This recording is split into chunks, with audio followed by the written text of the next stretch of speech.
Good morning, everyone, and welcome. To those who don't know me, my name is Petronella Ndebele, and I'm the Director of Strategic Communications and Stakeholder Relations at Community Living Toronto, and I'll be facilitating part of this program. And thank you all for joining us today. It is wonderful to be here at the Tattoo College, a beautiful space, and we thank them for having us here as well. As we gather today, it is important to reflect on the history of our country. My family and I arrived in Canada on September 10, 2010. For 14 years and 7 days, we have been calling Canada our home, and we intend to continue doing so. We are originally from Zimbabwe and are truly grateful to be here, and we continue to reflect on the history of this country, present, and its future. And this month, on September 30th, we observe the National Day of Truth and Reconciliation, a day to reflect on the painful legacy of residential schools and honor the resilience, dignity, and strength of survivors and intergenerational survivors. We remember the children who never came home. And before we begin, let us acknowledge the traditional lands we are on. I would like to acknowledge that the land we are meeting on is the traditional territory of many nations, including the Mississaugas of the Credit, the Anishinaabe, the Chippewa, the Haudenosaunee, and the Wendat peoples, and is now home to many diverse First Nations, Inuit, and Métis peoples. We also acknowledge that Toronto is covered by Treaty 13, signed with Mississaugas of the Credit, and the Williams Treaties, signed with multiple Mississaugas and Chippewa bands. We also acknowledge that we are all treaty peoples, including those who came here as settlers, as migrants either in this generation or in generations past, and those of us who came here involuntarily, particularly as a result of the transatlantic slave trade. Today, we pay tribute to the ancestors of those of African and Indigenous origin and descent. This morning, we are streaming live on Zoom, Facebook, and Instagram. Thank you to those who are joining us online. And before we begin our annual general meeting, I would like to go over a few housekeeping items. Refreshments have already been made available, and you're welcome to help yourselves again before you leave. And also, please do take note of the exit signs. Not that we are on an aeroplane, but I think we need to take note of that. To those of us joining on Zoom, please note that this meeting is being recorded and we are not using the Zoom chat function. We kindly ask that you use the Q&A function for any questions or comments you may have. And if you are facing any technical difficulties, kindly let Atam Perederi know, and I think his details are already on the screen. To vote, you must be in person and a voting member of Community Living Toronto. For those here in person, voting pedals were given to voting members when they arrived this morning. If you do not have one, please raise your hand and we'll bring one to you now. Okay. To vote, members will need to raise their pedals to favor or oppose motions. To move or second motions in person, voting members should stand if they can, or make themselves known however they are able. And please clearly state your name for the minutes. Today we hear remarks from members of the board, followed by a video address from the Minister of Children, Community and Social Services. We will complete the standard voting period by our board members. And finally, we'll hear the highlights of Community Living Toronto's year from our CEO, Brad Sanders. To begin, I would like to welcome Valerie Piché, Chair of the Board of Directors, to the podium to begin the meeting. Thank you, Val.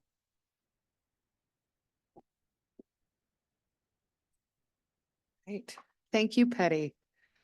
Good morning, everyone. I'm Val Piché, Chair of the Board of Directors at Community Living Toronto. Thank you for joining us this morning and welcome to our 76th Annual General Meeting. First, I want to introduce you and welcome some important friends and partners joining us this morning. First, people and families supported by Community Living Toronto. Our CLTO influencers, a group of individuals with a developmental disabilities, but way more abilities, who are working to raise awareness and create positive change in their communities and beyond. Representatives from the Ministry of Children, Community and Social Services, members of CLTO, and representatives from other developmental services agencies in Toronto and across the province, including Community Living Ontario and OASIS. Members of our Patrons Council, past board chairs of Community Living Toronto, and the current members of our board of directors. And lastly, but certainly far from least, our colleagues from CUPE Local 2191, as well as Community Living Toronto's staff and the senior leadership team. Okay, let's get started. Our annual report theme for the year is 75 years of belonging, which reminds me just how far we've come over these last 7 decades. This past year has not been without its challenges, far from it, but through it all, we've made incredible progress, and it's important to celebrate the small wins. One of them was the government coming through and providing additional funding at a critical time. This win was the result of a collective effort with communities, families, and agencies across the province coming together to advocate for change with the 5 to Survive campaign. We still have more advocacy to do and will carry forward the momentum built over the last year. I'd be remiss not to highlight that our wins also are very much due to the due diligence and incredible work of the CLTO staff. Their unwavering dedication and sector expertise have earned us a respected reputation with the government, making our insights and guidance highly valued. The work they do, you do, every day extends far beyond our organization, profoundly impacting lives and shaping the sector. Before moving on, I also want to take a moment to express my gratitude. This is my last year. This is my last AGM serving as your board chair. And the experience I've had on the board has been nothing short of incredible. I want to thank everyone in the CLTO family, from the board of directors to the leadership team, from families, self-advocates, and broader staff for their unwavering commitment to our mission and vision. Moving to our next update, I'm pleased to introduce a video address we received from the Honorable Michael Parsa, Minister of Children, Community and Social Services. Hi, everyone. I'm Michael Parsa, Ontario's Minister of Children, Community and Social Services. And it's so great to be able to join you virtually today. I'd like to say a huge thanks to Brad Saunders and the entire leadership team at Community Living Toronto for the work that you do. Since 1948, you've been advocating for inclusivity. And now, with more than 1,000 members and staff, you provide life-changing services to thousands of people living with developmental disabilities. And on behalf of our government and certainly Premier Ford, I extend a heartfelt appreciation to every single one of you. We share your vision of a society where every person is valued, is included, and empowered to live the life they choose.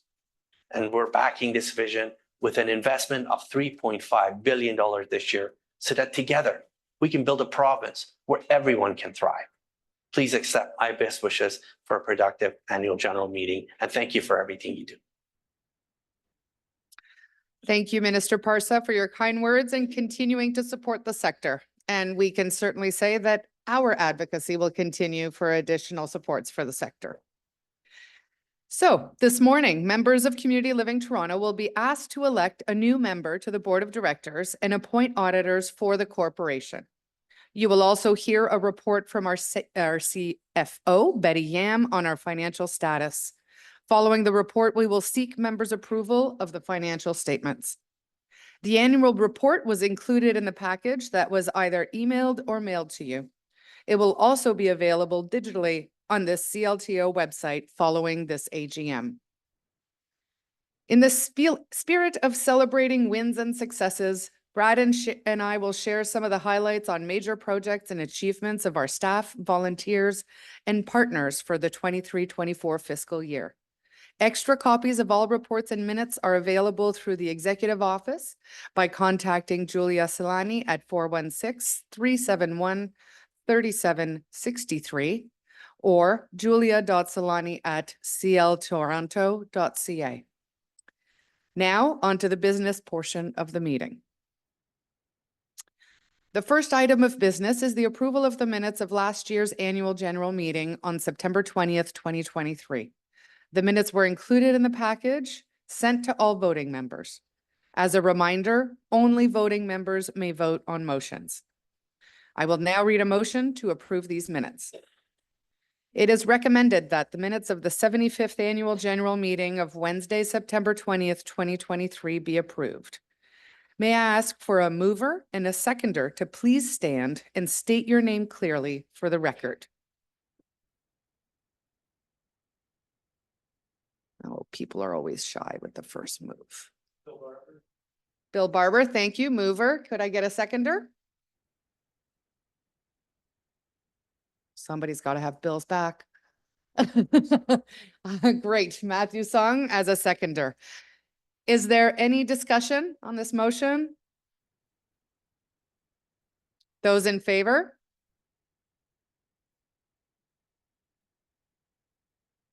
Those opposed? Motion carried. Throughout the past year, your board of directors held 8 meetings, 5 times virtually and 3 times in a hybrid setting.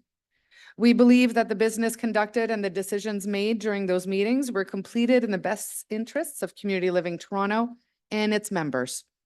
If you wish to examine the official signed minutes of the board of directors meetings, they are also available through the executive office. I will now read the motion.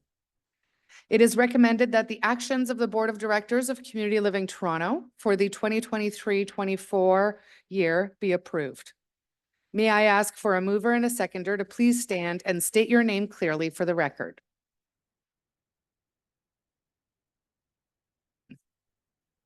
Oh. Matthew Sung will move. Could we get a seconder? Bill Barber. A seconder. Any discussion? Those in favor? This is where all voting members lift their paddles. Or not. Those opposed? Okay, motion carried. So I will now ask Susan Silma, Chair of the Governance Committee of the Board, to join me on stage to speak to the election of a new board member for the 2024-2025 year and share our board nominations report. But before I pass the microphone on to Susan, I'd like to share that after over a decade of service on the board, Susan Silma will be stepping down from the board this year. I really want to take a moment to thank her for her active engagement and remarkable support with all things governance related.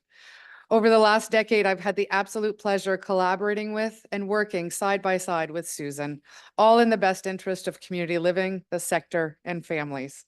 She's brought years of professional and personal experience to her role as a board member, former board chair, committee member, and committee chair. Her contributions will be sorely missed, but I definitely know we will continue to find ways to keep Susan involved with the organization. I've learned so much from you, Susan, and I'm proud to now call you my dear friend. Thank you, Susan. Over to you.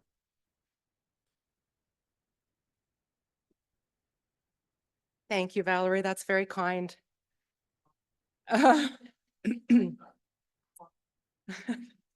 It's actually been my privilege to work for this organization. It's wonderful and innovative, and all of the people that I've met through the organization are dedicated and compassionate champions for the sector. So thank you. I'll now move into the election and extension of board members for 2024-2025. The Governance Committee of the Board works through the year to present you with candidates who will continue to provide a diverse range of experience, skills, thought, and community involvement to the Board of Community Living Toronto and its committees. Thank you to the members of the Governance Committee for your commitment and hard work. This year, the Governance Committee proposes Carol Layton, who's in the back of the room. Hello, Carol. to fill one of the vacancies on the board for a 3-year term. Her biography is included in the board nominations report in the AGM package you would have received. And after meeting with her and talking to her, we are very grateful she has accepted our nomination and excited to have her join the board. The Governance Committee is also recommending that Nelson Raposo be approved for a 1-year extension for the 2024-2025 year without a formal ballot. This year, there are also 3 returning directors, Michael Douglas, Stephanie Gower, and Don Logie, whose current terms have ended and who have been nominated to stand for re-election. I think their pictures may all be on the screen at the front of the room. The Governance Committee is recommending that Michael, Stephanie, and Don be approved for a new 3-year term from 2024 to 2027. I'd also like to take a moment to recognize board members who are not on the ballot, but who continue to serve on the board in this coming year. Their names are listed in your package. Working with these directors has made it clear they all share a deep commitment to the community living cause and bring a wealth of experience and immense skill to the board table. I'll now put forward a motion to approve these nominees. It's recommended by the Governance Committee that Nelson Raposo be approved for a 1-year extension from 2024 to 2025, and that Michael Douglas, Stephanie Gower, Don Logie, and Carol Layton be approved for a 3-year term, 2024 to 2027, on Community Living Toronto's Board of Directors. Can I please have a mover and a seconder? Thank you, Bill. Seconder? Thank you, Matthew. Any discussion? Those opposed?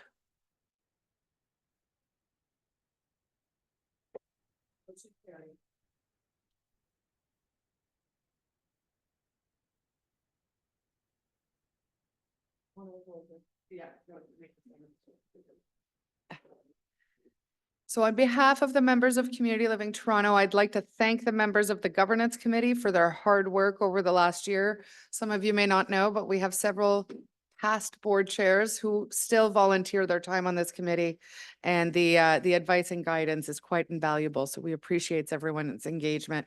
And through your leadership, Susan, we've really advanced the organization's governance framework. So I'll miss working with you. Now I'd like to ask Betty Yam to deliver the Treasurer's report. Betty?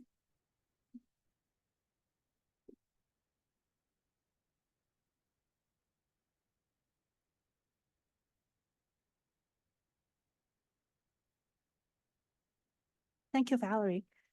The annual meeting package sent to each member of Community Living Toronto included an overview of our financial report. The package also includes a copy of the financial statements and the auditor report for the year ending March 31st, 2024.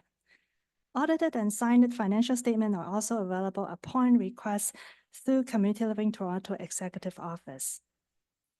This year presented financial challenges for Community Living Toronto, and we extended our gratitude to all the staff who went above and beyond to help us navigate through it. As a result of this, we had to be more stringent with our spending and more thoughtful with our decisions, all while prioritizing the people we support and our staff. We continue to be grateful for the ongoing support from the Ontario Ministry of Children, Community and Social Services, which in addition to our base funding provided a one-time allocation of $2.25 million to help with our 2023-2024 deficit. The Ontario Ministry of Labour, Immigration, Training and Skills Development once again supported CLTO's My Job Match with a $1.8 million grant through the Government Skills Development Fund to enhance the existing program. We are grateful for the support as we continue to tackle access to employment within our sector. CLTO's largest expense this year was the $3 million settlement of our new collective agreement with our union CUPE 2191. Additionally, CLTO's provided a 2% increase to staff salary in April 2023. Due to these expenditures, along with years of chronic underfundings from government, skyrocketing inflation, and other financial pressure, CLTO decided to hold off on any non-essential spending. Overall, CLTO's total revenue was $114 million, as detailed in the annual report. Approximately 80% of the revenue was from the Ontario Ministry of Children, Community and Social Services, with the balance came from important partners, including the Ministry of Labor, the City of Toronto, the United Way of Greater Toronto, as well as donations, fee-for-service program, and entrepreneurial social ventures. Total expenses were $115.5 million. Expenses exceed revenue in 2023-2024 due to several factors. The accumulation of underfunding from all levels of governments for the past several decades, increased operation costs, spending of staff wages, and unexpected expenses for some of our programming. Despite having to make difficult decisions to save money this year, we also made meaningful investments that have supported CLTO's journey to continue providing the highest quality of services and support to over 4,000 people with intellectual disability and their family. The financial results for Community Living Toronto are prepared by management and fairly presented in accordance with Chartered Professional Accountant Practice Guidelines. These financial results have been audited by our external auditor at KPMG. I would like to thank the Board Treasurer, Michael Douglas, who couldn't be here today, as well as my team in finance and the volunteer on the Financial and Audit Committee for all their work and for making my job run smoothly. If you have any question, Michael or I would be happy to respond. I will now ask our Board Chair, Valerie Piche, to come back to the stage to put forward two motions. One to approve the financial statements, and the second to appoint the auditors for the coming year.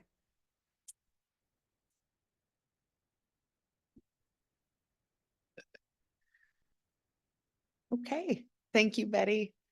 I move that the audited financial statements of Community Living Toronto for the fiscal year ending March 31, 2024 be approved. May I ask for a seconder to please stand and state your name clearly for the record?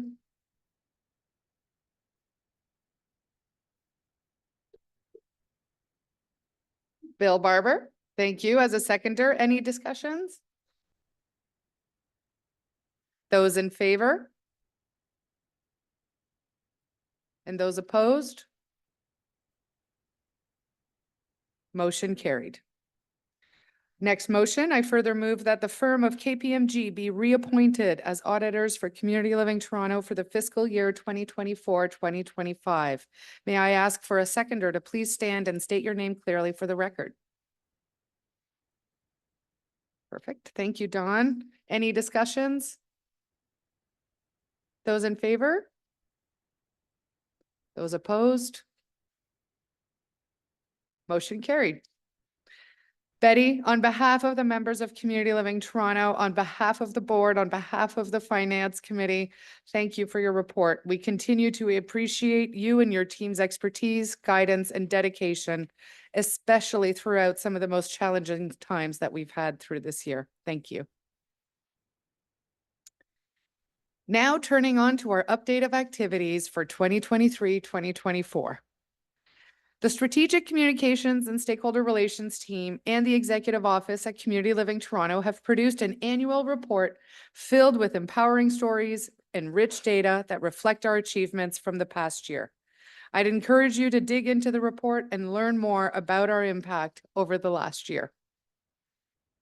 Here's a few updates on the government relations side. Last year, together with our partner agencies, we led an advocacy campaign across Ontario calling for an immediate 5% increase in critical stabilization funding from the provincial government. What stands out to me is how the entire province rallied together for this cause. Organizations across Ontario, including Community Living Toronto, met with their MPPs and government officials, demonstrating our sector's dedication and resilience. The daily challenges faced by the people we support also got the attention of the Minister of Finance to adjust the ODSP rates And we were at the table for critical discussions with the Minister of Finance and the Premier's office, underscoring the impact of our collective voice. We're grateful for the hard work of our sector agency partners on this campaign, and we will continue to collaborate with the Ministry of Children, Community and Social Services in ensuring financial stability in the sector. We're not done. On CPS, driven by our strategic plan 2023-2028, this was a big year where we continued to remain focused on our three main goals: putting people we support first, growing to meet increasing demand, and contributing to fostering communities. Our newly co-created model for community participation supports is a significant step forward in empowering the people we support. This model puts them in the driver's seat, giving them the autonomy to decide how they want to spend their time meaningfully. Through our programs, we're working together to find creative solutions that bring these choices to life. We engaged with 600 people with the help of 3 iterative 12-week sessions, and this is just the beginning. How we approach CPS is not finalized, and there's a strong awareness that these service type transitions can be challenging. Rest assured, we're still in a co-creation mode and continuously refining and evolving the program to better meet the needs of our community. It's an ongoing journey, and we're committed to making it as impactful as possible. On housing. Housing is a very hot topic these days as we talk and hear about cost of living and affordability around the world. That's why I'm particularly proud of the work Community Living Toronto has done towards affordable and inclusive housing. In December, we opened doors to a new home at Birchmount Green, introducing 31 affordable and barrier-free housing units supporting 51 people. Complete with a large amenity room, outdoor greenery and barbecues, a library and more, it's an amazing example of an integrated community. Our renovated units at St. Hilda's Towers are providing seniors from our supported independent living and adult protective services programs with a wide range of accommodations and supports. After years of planning and renovations, our Sibley location is ready to welcome its residents again, thanks to an incredible organization-wide effort. Sibley is truly a community within the community for us while offering supports through supported living, specialized resource homes, adult respite, step up, and TIFs. Try it on for size for those who haven't known the acronym. All under one roof. We are also incredibly grateful to all our partners and agencies who share our vision of affordable and inclusive communities. And speaking of transition, this is no doubt a difficult system to navigate when it comes to specialized services and a huge adjustment for everyone involved. Thanks to our dedicated team of adult protective service workers who are able to offer some of this support to families who are already managing a lot of stress and challenges. This group continues to play a crucial role in identifying and facilitating access to community programs, as well as government-funded services like ODSP, Passport, and more. You will find heartwarming stories in the annual report that highlight their efforts leading to a greater independence, stability, and social inclusion for those we support. On the 75th anniversary, as we talk about stories and impact, we completed our year-long celebration of CLTO's 75th anniversary this year. The campaign not only celebrated our decades-long service, but the impact and stories about what it took for people with an intellectual disability to be included. The campaign theme of 75 years of belonging found more meaning with our storytellers who shared their personal experiences and the positive impact that CLTO has had on their lives. It's been an honor to celebrate this milestone that wouldn't have been possible without the continued trust and support of the people we support, their families and friends, as well as members of our community and our incredible staff. Coming back to celebrating the wins, we came back stronger with our Community Rocks fundraiser, raising $750,000. This is the most we've ever raised in the future, and we're going to set ourselves even higher and build on this success. We hosted our family fun fair for over 900 people, supported their families and local partners. Our Leaders in Philanthropy event was a beautiful reminder of the power of community coming together, and our fundraising initiatives for United Way further strengthened these ties. And putting these events together has not only been a celebration of our goals of community and inclusion, they are also a way for us to showcase our impact and achievements while we continue to push for better support from the government. Finally, on a personal note, I want to thank everyone who has been with me on this journey. I've been on the board now for over 10 years. And my connection with CLTO goes back even further to my time working in government. My nearly 15-year relationship with CLTO has been one of the most humbling, engaging, and rewarding experiences, and I'm beyond grateful to have had this incredible opportunity. Looking back at the time, I could say I was a bit of an anomaly as a board member when I first joined. I'd learned about and worked closely with Community Living Toronto in my role as Chief of Staff for the Minister of MCSS at the time. But as a new board member, I came into this role with no direct lived experience, direct relative, or family member with an intellectual disability. I came as an ally. I came as an ambassador. It became a significant opportunity to better understand the sector, get to know the families and those supporting this community. And standing here today, over a decade later, I'm proud to be the ally and the passionate advocate dedicated to ensuring full inclusion and creating a sense of belonging for everyone in the community. Oh, thank you.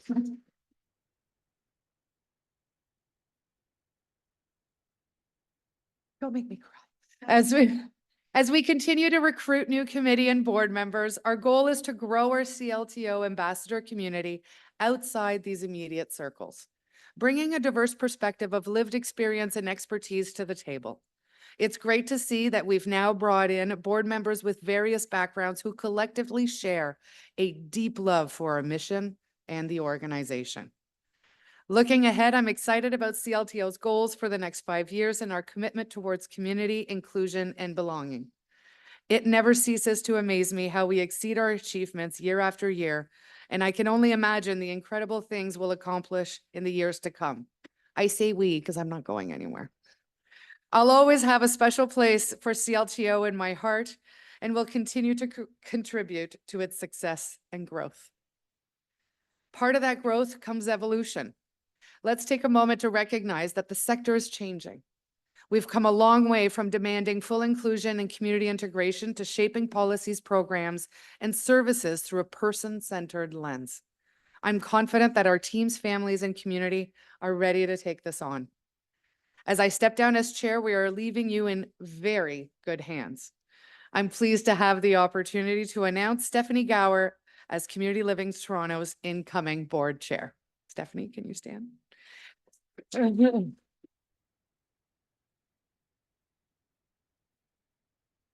Stephanie brings a wealth of experience in this sector and has incredible relationships with the government, which will be really important as we continue discussions on Journey to Belonging and elevate our efforts towards increased funding.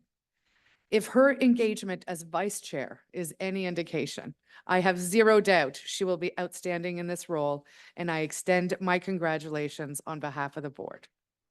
I want to once again thank the board, Brad, CLTO's leadership team, and all our staff members for your unwavering support.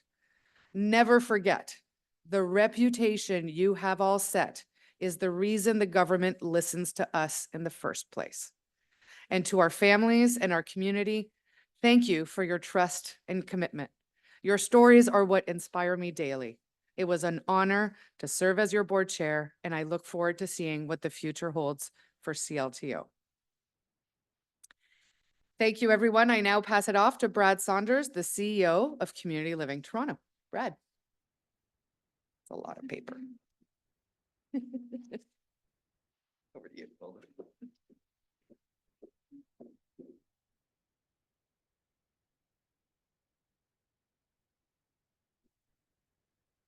Good morning, everyone. Thanks for coming all the way downtown on a now thankfully a beautiful sunny day. As summer leaves, I find myself enjoying a bright sunny morning, reminding myself that in a few months it will not be this way. I grew up going to a Baptist church, and sometimes those genes emerge. So there's got to be some reward for coming downtown. I'd like everybody in my Baptist tradition, to just stand up and say hello. Don't do it yet.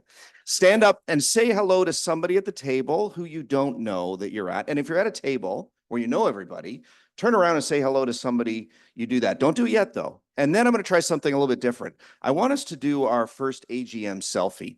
So after you've said hello, I'm going to stand up here, come to the middle. We'll take a quick picture or two, and maybe Lewis will snap some as well. And then we'll continue on with our meeting just to give ourselves a bit of a break. So 2 pieces. Say hello to someone new, and then pile in for a bit of a selfie. Hey.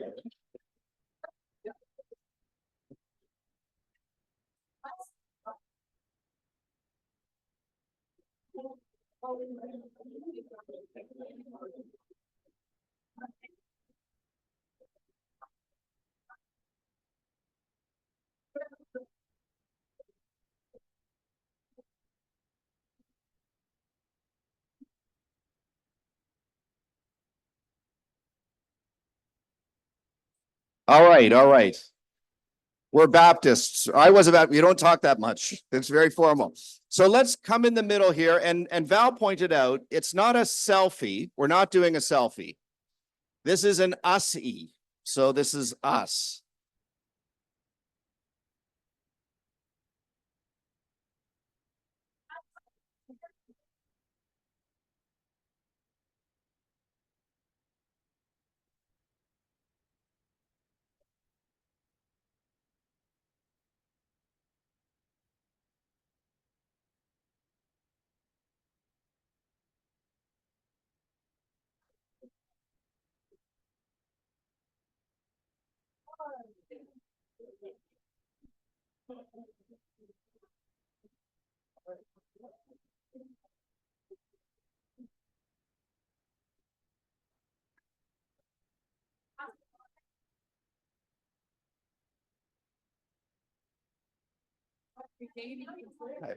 I know. So after we're done here, and this is a great venue that we've come across, surprising since we're just around the corner, please continue the conversations. We have coffee and you're welcome to mill around. We've paid for the room for the rest of the morning. So there's lots of time. I've had the privilege of working with Val for the past 2 years through both some challenging and some exhilarating times. Val, as you conclude your term as chair, I extend my thanks and thanks and appreciation for your dedication. The role of board chair, as some of you in this room know, and others are about to discover, is a demanding and time-consuming and significant commitment. Your generosity, Val, of time, support, and guidance, as well as your patience in learning the complexities of our organization, have been invaluable. You've navigated our challenges with grace, you've seized opportunities with enthusiasm, and you've always done that in the context of understanding the needs of our community. Volunteering is what we choose to do with our time. And by choosing to volunteer, we are putting our time where our passions and concerns lie.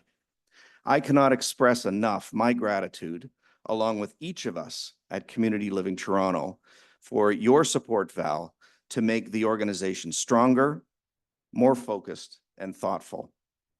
Thank you for choosing to expend your valuable volunteer time and energies with us. Please join me in thanking Val for all her work. Thanks. Our annual report highlights much of the work that we have achieved over the past year, and I'd like to spend some time sharing some of the stories that capture the impact in our community. As Val mentioned, 75 years of belonging, our anniversary campaign, was given life with the help of our storytellers. Many people shared their personal experience as parents, siblings, caregivers, and providers, employees, and self-advocates. These stories have been inspiring and remind us of the important work, both from our past and what lies ahead of us. Our strategic plan commits us to innovation and transforming what we do to better meet the evolving needs and the aspirations of the people that we support, their families, and our communities. Our core values remain firmly rooted in inclusion and choice and diversity. Community Living Toronto was proudly one of the early adopters of anti-racism, diversity, and inclusion initiatives and has become a leader in the sector. We have seen the valuable impact and remain dedicated to this work, not as a nice to have, but a must do. This work has made us stronger, a more welcoming place to work, and a more inclusive organization to receive support from, and also more reflective of the city that we love. This year, we took action to upgrade our training for new staff coming into the organization. We re-examined all of our policies to ensure that they are not experienced as discriminatory by our staff. We also conducted a survey to better understand how staff were feeling, how well we were doing as an employer, and what work remains to be done.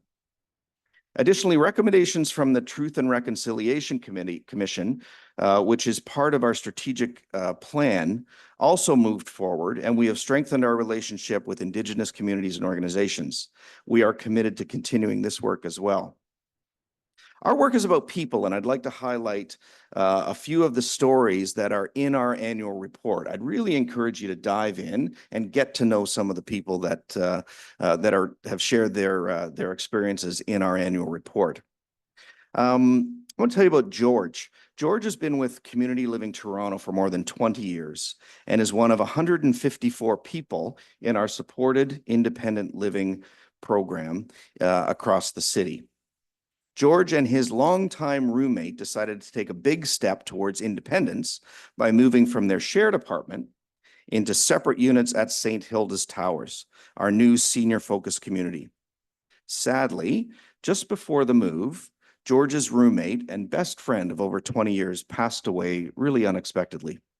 This was a tremendous blow, and despite the challenging transition, George continued with the planned move to his new home. It was the right decision for George, and he found belonging in his new community. He's been exploring local shops and restaurants, making new friends and friendships throughout his neighborhood. Our 10 newly renovated suites at St. Hilda's Towers are providing seniors, although I don't know that George likes to be called a senior, with a range of accommodation and support that they need, both in helping them maintain their independence and connecting with their communities so that they do not experience loneliness. People are staying out of much needed long-term care beds and living lives in community with the right support. Jacob's journey with Community Living Toronto began in 2007 when he was just 7 years old, when he attended one of our respite services. Like any parent, his mom, Tanya, was worried. Where is he going? Is he going to be safe? Will Jacob enjoy himself and have fun? On his first night away from home, she shared with us that she sat at her kitchen table and cried. Upon his return, her fears were eased when she saw how happy Jacob was. His excitement for respite was clear, and Tanya shared with us that whenever he would be getting ready to go to respite, he would pack his own bag and eagerly await his ride to the program. Now, 17 years later, Jacob is preparing for a new chapter in our newly renovated Sibley Parkview location, and his first overnight was this past summer. Caregiving is demanding, and respite provides a chance for people to connect with peers of similar age and interests while offering much needed relief to their parents and caregivers. Respite is one of the ways we are with parents and individuals on their journey. This year, our Adult Protective Services Workers, a strangely named program that we operate, but along with a number of other organizations in the province, affectionately referred to as APSW program. We offered support to 490 people who live on their own, self-direct their services, and are living in our community. Mary is one of those people. After a really severe fall in 2013, Mary, who had always been independently living on her own, needed additional care and ended up in a nursing home. This was not the right fit for her. Laura Lee, one of our dedicated APS staff, who has been working closely with Mary, recognized that her quality of life had deteriorated and would improve considerably if she could become independent again. In 2015, when Mary was in her 50s, she applied for supported independent living. This just wasn't about finding a place to live. It was about restoring Mary's sense of freedom. Thanks to all the efforts, Mary is now living again on her own in an apartment. But her story doesn't end there. Since moving in, she's embraced a bunch of new hobbies like painting and knitting, and even turned her knitting skills into a paid position, helping others learn the same skill. Mary speaks highly of Laura Lee, recalling an incident where Laura went above and beyond when her electric wheelchair wasn't working. Anybody that's had to work from time to time with ADP and assistive devices, it can be a challenge. Laura Lee has become an expert at navigating her way through these things. These relationships represent the kind of care and dedication that make up our APSW staff in a program that is so vital to our city. In employment supports, people like Anisha, an employment supports advisor, have worked with My Job Match program to complete 305 intakes of people looking for jobs and finding jobs for 112 people with intellectual disabilities this year. At 13, Jenny was diagnosed with severe autism, an intellectual disability, anxiety, and epilepsy, followed by after years of misdiagnosis. During the 25 years since then, she has attended Shadow Lake each and every summer. Well, there, Jenny connects with friends and loves the activities. This year, she enjoyed a new adventure at our Shadow Lake winter break camp and a week-long spring break camp that we offered. We also strengthened a lot of relationships with our community partners, including Passport One and with the passport agencies across Ontario, expanding part of our digital suites that we offer, My Direct Plan, which it can now support brokers, organizations managing people's money, and service agencies. And we've onboarded 30 organizations across the province to make that just a little bit easier.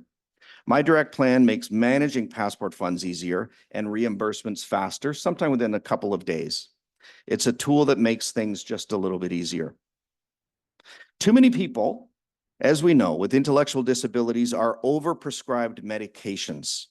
To respond to this, we partnered with Dr. Vikram Dua to launch the Developmental Psychiatry Resource, which has supported 21 people in our residential services over the past year, which focuses on screening for high-risk medications and building specialized psychiatric supports into our services. Very hard to get in the community, and having this internal has made a real difference for us. We've seen really positive outcomes, especially the reduction in some very powerful medication. We also opened the Social Brew Cafe and Marketplace at Birchmount Green and at 20 Spadina, offering social opportunities and community engagement along with a great cup of Kenyan coffee. Our CLTO influencers made a huge impact both locally and globally, engaging in 11 events, including presenting at the United Nations, in Israel as part of a tour organized by our great partner, RENA, and with the Alexandria Self-Advocacy Resource Group in Egypt, just to name a few. Their voices are helping to raise the awareness and setting positive course for the future. Volunteers contribute a lot to us and are often considered the heart of this organization. We just had our annual barbecue on the weekend, and the number of volunteers on Saturday taking time out of their day was really overwhelming. In addition to that, for example, within our community participation services, this year we had 304 volunteers who collectively contributed 8,964 hours. Just amazing. Volunteering is a journey for many people, and Peter, his journey began when attending our Community Rocks event several years ago. He loved the people so much and wanted to help.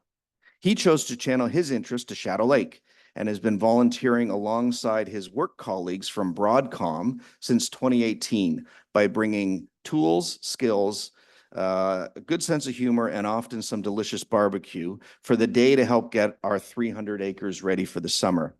For the people at Broadcom, it means meeting people from work they often don't see because they're a virtual organization. And for Shadow Lake, it means helping to ensure that we are ready to welcome 55 staff and 400 guests each summer. It's a real win-win. I want to ask you a question though. When will your volunteer journey begin with us, if it already hasn't? Finally, to our employees, your dedication and resilience inspires us every day. You've made a difference in your roles, in your work, and we feel proud, supported, and motivated by you each day. It is no secret that we navigated a very challenging year, particularly financially. And each of you continued to give your best, demonstrating resilience beyond measure.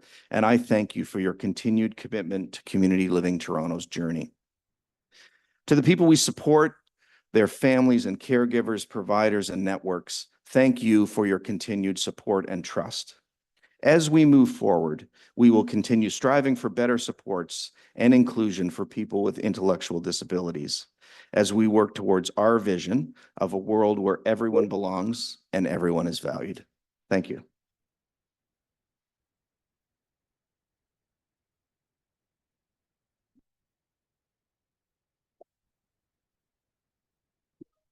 Just in echoing you, Brad, as you thank the team and you thank everyone on the ground doing this work every single day, I also just want to thank you for your leadership, Brad. Under your leadership, the trust and respect for the organization continues to grow with government, with sector partners. And we are constantly, especially as a board, we're constantly blown away by the number of invitations Brad and the organization are getting to share their expertise and their experiences and their innovations around the world. And we kind of have to taper that enthusiasm every once in a while, knowing our focus is here at home. But to think that we are the organization that people look to is really rewarding. And Brad, under your leadership, we've just seen that grow over the years. So thank you, Brad, and congratulations. So it's now between me and coffee and snacks. So I'm going to adjourn this fairly quickly. We want to thank you, all the members and staff who have helped make this great event, and to everyone who joined us today. This brings the 76th Annual General Meeting to a close. And with that, I will propose a motion. It's recommended that the 76th Annual General Meeting of Community Living Toronto be adjourned. May I ask for a mover and seconder to please stand, state your name clearly for the record. Could I please get a mover? Don Logie, thank you. And a seconder? Harvey Cooper, thanks so much. You guys have added some names to the mix here today, so that's really helpful. Any discussions? Those in favor? Any opposed? Motion carried. Thank you all for being a part of the AGM today. Refreshments available. Take care. Stay safe.